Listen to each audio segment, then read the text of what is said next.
আমার দেশের নারীরা বেশ্যা, আমার ঢাকা বিশ্ববিদ্যালয়ের নারীরা বেশ্যা, যে এই মন্তব্য করে তার জিহ্বাটাকে ছিঁড়ে ফেলা উচিত। এটি প্রথম ঘটনা বন্ধুরা, এটা প্রথম ঘটনা না। এবং আমাদের ডাকসু, আমাদের সাংগঠনিক ডাকসু সাংগঠনিক পর্যায়ে কি করলো? কিছু করছে? সে ইনফ্রাস্ট্রাকচারাল কোনো কাজ করছে? সে খালি চোখ ধাঁধানো অনুষ্ঠান করে। সে তার পাশের সিটে বসে থাকা ডাকসুর সদস্য যে নারীটা, সেই নারীটাকেও যখন বেশ্যা বলে আখ্যায়িত করা হয়, তখন তার কোনো প্রতিবাদ নাই। এই লজ্জা নিয়ে সে আবার কিভাবে ডাকসুর অফিসে যায়? ডাকসুর নেতারা এই লজ্জা নিয়ে কিভাবে এত নির্লজ্জ কিভাবে হয়?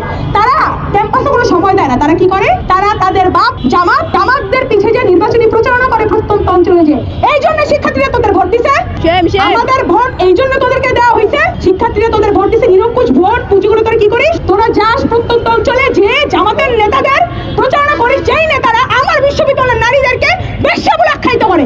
ইউনিভার্সিটিতে পড়ে, বিশ্ববিদ্যালয় পড়ে, এগো মাথা এটা ঢোকে নাই।